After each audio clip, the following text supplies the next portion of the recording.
나스닥이 큰 폭으로 상승 마감을 했습니다. 2%나 올라서 끝났는데요. 자, 주가 흐름 내용도 굉장히 좋습니다. 상승 출발 이후에 끝까지 상승 마감이 됐습니다. 자, 전일 약간 애매한 모습 보였었죠. 하락을 멈추는 모습이긴 했지만 조금 부족하다 싶었었는데 지금 상승 흐름으로 연결되는 것을 보니까 하락을 끊어내고 상승 추세로 전환되는 그런 모습인 것 같습니다.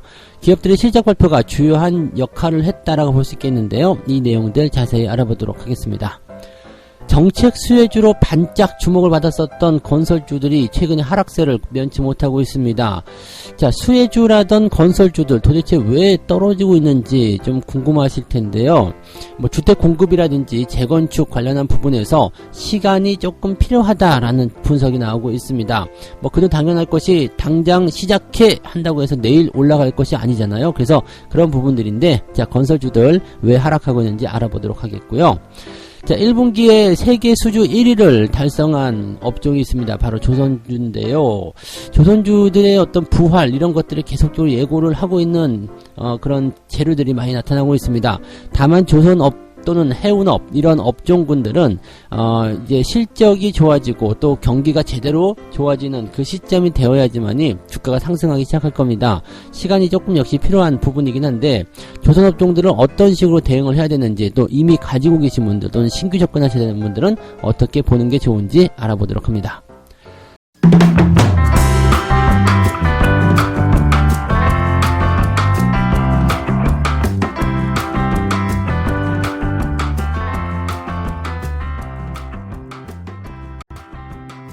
네, 반갑습니다. 오늘은 4월 14일 목요일입니다. 오늘이 블랙데이, 짜장면 먹는 날입니다. 오늘은 짜장면 드시는 분들이 계실 것 같긴 한데, 네, 짜장면 드시는 분들은 빨리, 네, 짝지를 찾아가지고, 네, 짜장면에서 탈출을 하시기 바랍니다. 그래서 짜장면이 맛있으니까 어쩔 수 없긴 하죠. 있든 없든, 네, 짝지가 있든 없든, 오늘은 짜장면을 맛있게 드시기 바랍니다. 자, 미국 증시 한번 볼게요. 분위기는 좋습니다. 최근에는 이제 배당도 들어오는 데다가 시장 분위기도 다시 살아나고 있어서, 계좌의 어떤 상승률이 조금씩 쑥쑥 올라오고 있는 모습이 좀 나타나고 있을 것 같은데, 자, 오늘 다우지수나 나스닥 상황을 보면 아주 좋습니다. 살짝 마이너스, 그래가지고 바로 상승 전환이 돼서 출발했었던 아침 시장을 그대로 이어가서요, 장 마감까지 상승 마감이 됐습니다. 다우지수는 플러스 1%고요. 나스닥은 플러스 2% 상승 마감을 했습니다. 이 정도라면은 분위기 굉장히 좋다고 볼 수 있겠죠. 테슬라를 비롯한 전기차 관련주들도 강세를 보임에 따라서 비트코인도 올라가고요. 그리고 전기차 관련한 그런 종목군들도 같이 상승하지 않겠는가 생각합니다. 시장 분위기가 굉장히 좋아졌기 때문에 도대체 어떤 이슈가 있는지 궁금해 하실 것 같은데요. 자, 바로 재료를 알아보도록 합니다. 일단은 기업들의 실적 먼저 살펴봐야 될 것 같습니다. 기업들 실적이 그나마 좀 나쁘지 않게 나타났습니다. 기업들 1분기 순이익은 지난해 같은 기간보다 4.5% 올라갈 것으로 예상된다. 이렇게 되어 있습니다. 물론 이제 이것은 팬데믹 당시였었던 2020년 4분기 이후에 가장 낮은 상승률이긴 합니다. 하지만 기업들의 실적이 여전히 견조하다는 것이 중요한 포인트가 아닐까 생각되고요. 은행주들 실적은 썩 좋지 않았다라는 얘기가 나오고 있습니다. 왜냐면 이제 지난번에도 한번 설명드렸었는데 투자은행들이잖아요. 그러니까 투자처가 만만치 않았기 때문에 실적이 조금 줄어들 수밖에 없다라는 얘기가 있었는데, 그래도 분기 순이익이 지금 40% 이상 감소했다 이런 얘기가 전해졌음에도 불구하고 3% 정도밖에 하락하지 않았습니다. 어떻게 보면 이제 낙폭이 크다라고 볼 수도 있는 상황이긴 하죠. 왜냐면 지수가 올라가기 때문에 저 정도 떨어졌으면은 별로다라고 볼 수도 있겠습니다만, 그래도 낙폭이 크지 않았기 때문에 시장이 받는 영향은 크지 않았다고 보시면 되겠습니다.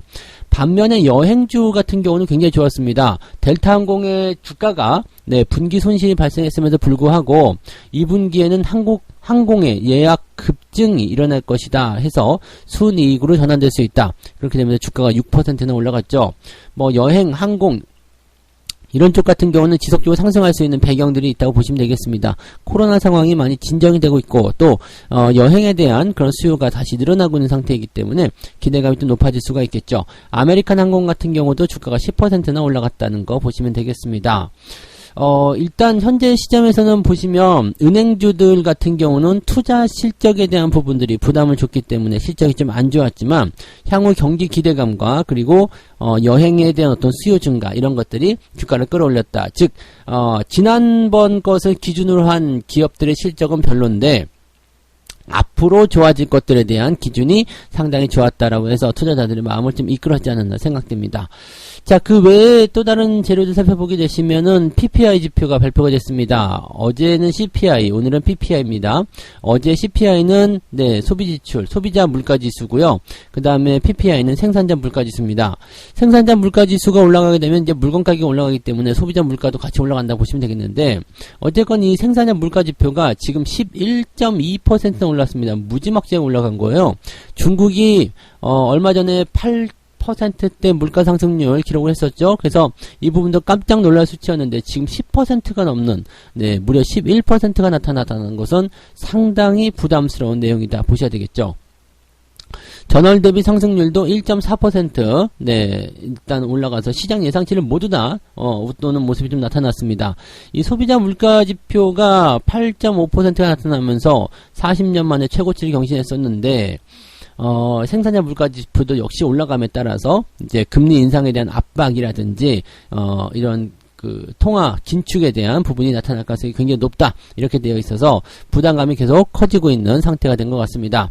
자, 일단은 5월달에 금리는 0.5% 인상은 거의 확정적으로 돌아가고 있는 것 같고요. 이제 문제는 5월달에 양적 긴축을 발표하게 될 것이냐, 거기에 대한 내용이 될 것 같은데 지금 이 양적 긴축 같은 경우는 그냥 논의를 시작한다라고 되어 있고요. 한 6월 정도부터는 시작하지 않겠는가 이렇게 분석이 지배적이라고 보시면 되겠습니다. 자, 이 상태에서 시장이 그냥 끝났으면은 좀 부담을 가졌겠지만, 이제, 재무장관이죠. 제닛 옐런이 어떤 얘기를 했느냐면, 연준이 경제에서 연착륙을 달성하게 될 것이다. 라고 얘기합니다. 지금, 앞서서 얘기했었던 0.5% 금리 인상에다가 양적 긴축까지 동시에 들어오게 되면, 경착륙을 피할 수 없거든요. 근데 이 경착륙이 아니라 연착륙으로 간다. 그러니까 스무스하게 시장의 경제 상황이 진행될 것이다 라고 얘기를 하는 거죠. 그러니까 급격한 변화가 아니라 연착륙이 가능하다라고 얘기하는 것은 생각했던 것보다 정책적인 이슈가 경기에 영향을 크게 주지 않을 것이다. 걱정하지 마라. 이런 식의 얘기라고 받아들이시면 됩니다. 그래서 일단은 투자 심리를 좀 달래는 모습도 있었고 최근에 주가가 좀 떨어졌었던 그런 내용들 때문에 기술주의 반등이 주가를 끌어올렸다라고 생각하시면 될 것 같습니다. 미국 증시 상황이 괜찮았기 때문에 전날 끌려 올라온 우리 국내 증시도 어느 정도 상승 흐름은 나타날 수 있을 것 같긴 한데 재료만 따져보면 그다지 좋지는 않거든요. 그래서 상승에 너무 베팅을 많이 하시면 좋지 않을 것 같습니다. 그래서 상승 이후에 나타나는 변수들 오늘 만기이기 때문에 그런 변수들 충분히 생각하셔야 됩니다. 그래서 아침보다도 오후가 조금 안 좋을 수도 있는 상황이 나타날 수 있기 때문에요. 아침에 오르는 부분들을 보고 너무 또 흥분해서 따라가신다거나 그러지 않으셨으면 좋겠네요. 잘 살펴보시고 대응하시는 하루가 되셔야 될 것 같습니다. 자, 두 번째 이야기 넘어가도록 하겠습니다. 건설주 이야기입니다. 일단 정책 수혜주이기 때문에 건설주들 베팅하시는 분들 많이 계실 것 같은데 최근에 주가 흐름이 별로 좋지 않아요.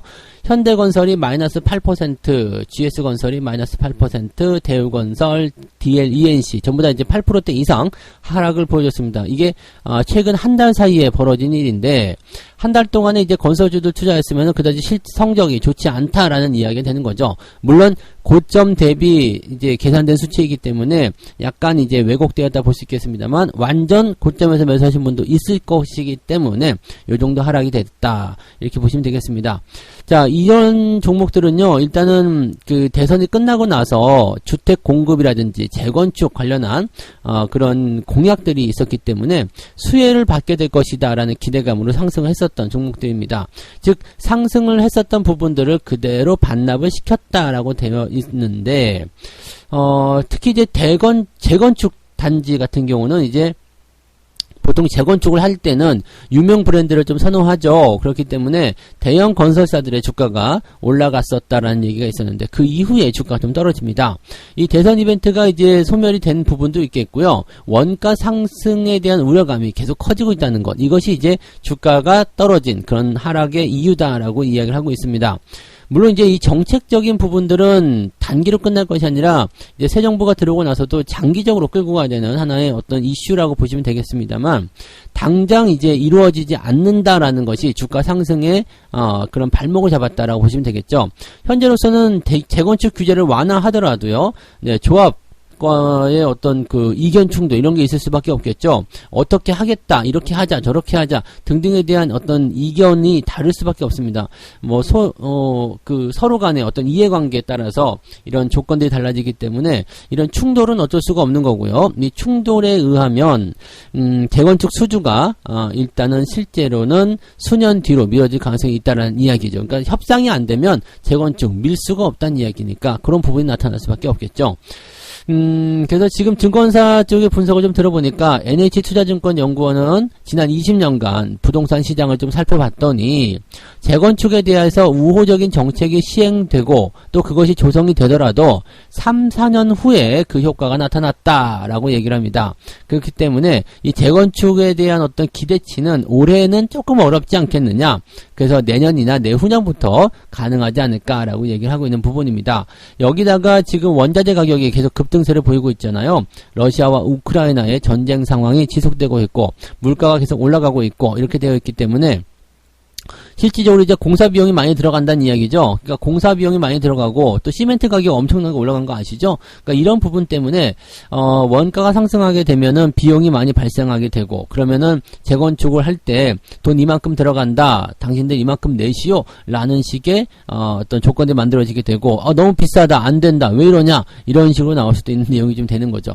그래서 지금 대형주들 입장에서는 뭐 약간의 이제 변수에 대한 그런 노출이 좀 있다고 보시면 될 것 같은데 실질적으로는 이제 뭐 주택 시장에 대한 어떤 인기도 조금 줄어들었다는 거, 그것도 이제 중요한 이슈가 되지 않을까라고 생각되긴 합니다. 그래서 뭐 물론 이제 미분양 세대가 좀 많이 줄어들긴 했습니다만 그래도 미분양이 아예 없는 것은 아니고요. 지역 별로 봤을 때는 이제 대구나 경북 지역에 미분양이 확대가 되고 있다라는 거, 청약 경쟁률도 내려가고 있다는 거, 이러한 부분들이 이제 부동산 시장을 약간 좀 가라앉혔다 이렇게 보시면 되겠죠. 물론 이제 대출 규제가 풀리게 되면서 다시 불이 붙을 것이다, 집값이 다시 올라갈 것이다 얘기가 나오고 있습니다만 뭐 이런 부분들은 이제 정부 차원에서 만들어져야 되는 이야기겠고, 그 다음에 이런 정책들 속에서 아직까지는 시기상조다라는 의견들이 조금 더 많이 나오고 있는 것 같습니다. 그래서 건설주들에 대한 움직임들은 뭐 지난번에도 설명드렸지만 이게 4월과 5월에 온도 차이가 분명히 있습니다. 자, 4월 같은 경우는 이제 정책에 대한 어떤 기대감, 공약에 대한 기대감으로 주가가 반등을 하지만 실제로 당장 시행될 수가 있는 게 아니죠.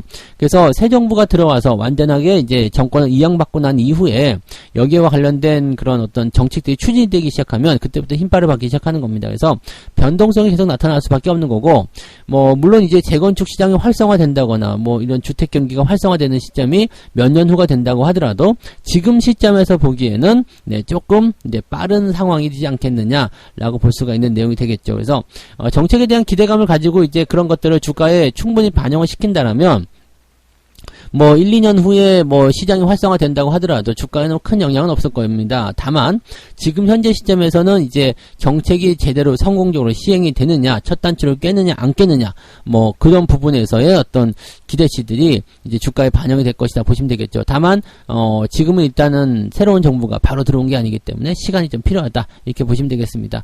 뭐 활성화가 되는 그 시기까지 기다려야 될 필요성은 아니고요. 일단은 새 정권이 들어오고 나서 이 정책에 대한 방향성을 잡아갈 때 주가들이 다시 움직일 수 있다라고 생각하시면 되겠습니다. 그래서 건설주들은 지금은 약간 소강 상태 이렇게 판단하시면 되지 않을까 보여집니다. 뭐 나쁘진 않으니까요. 그냥 느긋하게 보시면 될 것 같네요. 자, 세 번째 이야기 넘어갈게요. 자, 1분기 수주가 세계 1위를 달성한 조선주입니다. 조선업에 대해서도 여러분들이 관심들 많이 갖고 계시죠? 근데 최근에 나쁘지 않아요. 흐름들 나쁘지 않고요. 다만 이제 시간이 이것도 좀 필요하다라고 생각하시면 되겠습니다. 이게 경기 순환 전망에 따르게 되면은요, 경기가 어느 정도 많이 좋아져서 뭔가 이제 물동량도 많아지게 되고 또 수주가 더 많아지는 상황이 좀 되면 주가가 올라가지 말래도 올라갈 수밖에 없겠죠. 근데 최근에는 일단 계속 올라가고 있습니다. 현대중공업 같은 경우는 5%대나 상승했죠. 그런 모습이고 이번 달 들어서만 무려 14% 상승이 좀 됐었고요. 한국조선해양이라든지 또는 현대미포조선, 그 다음에 대우조선해양, 삼성중공업도 각각 네 많이들 올랐습니다. 그래서 한 종목도 내려간 거 없이 조선주들 움직임들 다 좋아지는 모습이고요. 1분기 때 실적이 상당히 우수했기 때문에 그런 것들이 영향을 계속 받고 있다라고 보시면 될 것 같습니다. 지금 1분기 신규 수주 규모가 152억 달러, 조선주들의 주요 조선사 5곳에 대한 신규 수주가 그 정도인데 연간 수주 목표가 373억 달러이기 때문에 1분기에만 벌써 40% 이상 달성했다는 얘기가 되는 거고, 전 세계 선박 발주량의 약 49.7%를 한국이 수주했다라고 이제 영국에서 이야기가 나왔습니다. 그러니까 이것은 이제 세계 1등이죠. 그래서 7년 만에 1분기 수주 집계에서 중국을 앞서고 들어갔다. 즉 세계 1위에 그런 위험을 토했다라고 보시면 되겠습니다. 자, 이 정도라면은 네, 업종이 좀 올라갈 수도 있지 않겠느냐, 종목이 좀 반등할 수 있지 않겠느냐 생각될 수가 있겠죠. 지금 증권사에서는 계속적으로 긍정적인 전망을 내놓고 있습니다. 지금 최근에 이제 글로벌 LNG 공급망 다변화가 선박의 발주 강세로 이어질 수 있다. 이런 거 첫 번째.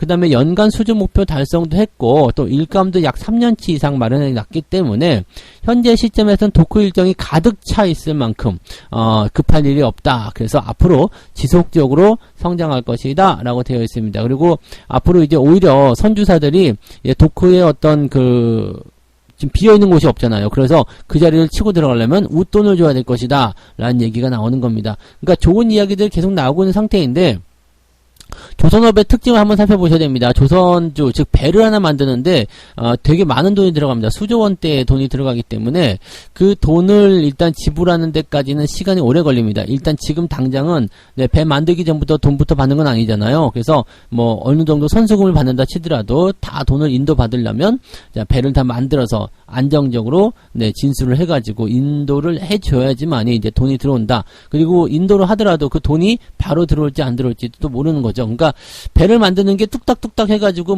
1년 사이에 만들어낼 수 있는 게 아니기 때문에 그것들이 실적으로 잡히려면 시간이 좀 오래 걸리기도 하겠고, 또 그 배들이 실질적으로 시장에서 돌아다니는 것은 이제 어느 정도 기간에 그런 경기 호황을 예상을 하면서 들어가는 부분이기 때문에 지금 조선주 가지고 계신 분들은 장기적으로 보시기에는 아무 문제 없어요. 들고 가시는 거 상관없습니다. 근데 단기적 입장에서는 계속 오르락 내리락 하는 모습이 나타날 수 있겠죠. 또 최근에 많이 올랐다면 주가가 좀 떨어질 수도 있겠고요. 그래서 그런 것들 신경 쓰지 않고 그냥 장기적 경기 호황을 생각하면서 들고 가겠다 그러면 상관없는 부분일 테고요.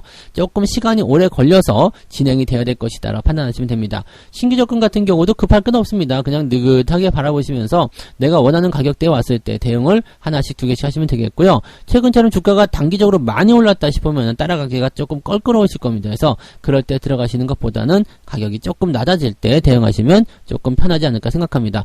대체적으로 조선주들이 저점을 많이 잡아놓은 상태이기 때문에 긍정적인 관점들을 가지셔도 되지 않을까 생각되긴 합니다. 다만 단기적인 것보다 중장기적으로 길게 보셔야 된다는 거죠. 그래서 조선주도 이제 백거동을 뿡 하면서 이제 좀 힘차게 올리기를 좀 기대를 해보고요. 조선주는 일단 기본적으로 장기적 관점이다라는 것을 꼭 명심하셨으면 좋겠네요. 네.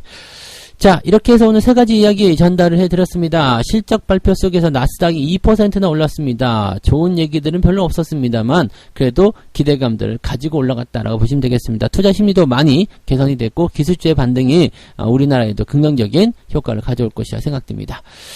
건설주들이 정책 수혜주로서 주가가 최근에 올랐었지만 다시 최근 한 달간 하락세를 면치 못하고 있습니다. 계속해서 하락세를 보이고 있는 이유는 이 정책에 대한 안정성이라고 봐야 될 것 같아요. 그리고 시간 자체가 좀 오래 걸릴 수밖에 없기 때문에 좀 그런 부분이 있었다고 보시면 되겠죠. 다만 이제 새로운 정부가 들어와서 이런 정책에 또는 공약에 대한 방향성이 확실히 된다라면 이 건설주들도 상승할 가능성이 높다 이렇게 보시면 되겠습니다. 이것도 시간이 조금 필요하겠죠. 정책주들은 원래가 시간이 필요한 부분이고 정책 방향성에 따라서 변화가 무쌍하기 때문에 그렇게 여유를 가지고 보시는 게 필요하겠다 보시면 되겠고요. 자, 1분기 수주가 세계 1위를 찍은 조선주들 역시 마찬가지 장기적 관점으로 봐야 된다라는 겁니다. 지금 일단은 수주가 계속 늘어나고 있다는 것은 긍정적인 이유예요. 그리고 경기가 좋아지게 되면은 그에 따라서 실적도 올라가게 될 것이고 기대감도 높아지게 될 것이다 보시면 되겠는데 이런 것들이 당장 주가의 수주에 대한 어떤 부분으로 순이익으로 달성되기에는 시간이 좀 필요하다고 보셔야 되겠죠. 물건을 단기간에 만들 수 있는 부분이 아니기 때문에 그렇다라는 것을 생각하시면 되겠습니다. 그래서 조선주들은 장기적으로 보시고 신규 접근 같은 경우도 급할 게 없이 느긋하게 내가 원하는 가격에 왔을 때 매매하는 전략을 세워주시면 되겠다 보시면 되겠습니다. 네.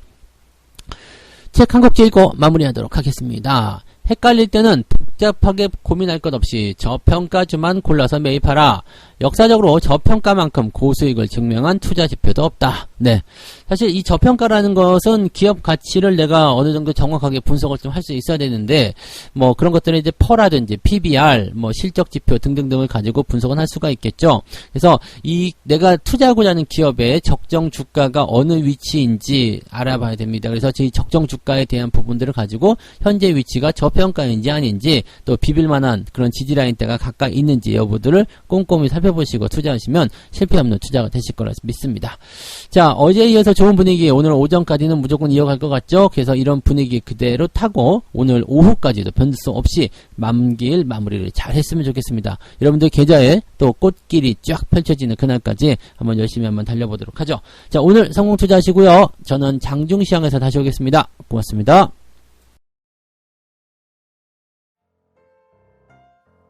본 방송에서 제공되는 모든 정보는 투자 판단의 참고 자료이며 투자의 최종 책임은 본 방송을 이용하는 본인에게 있습니다.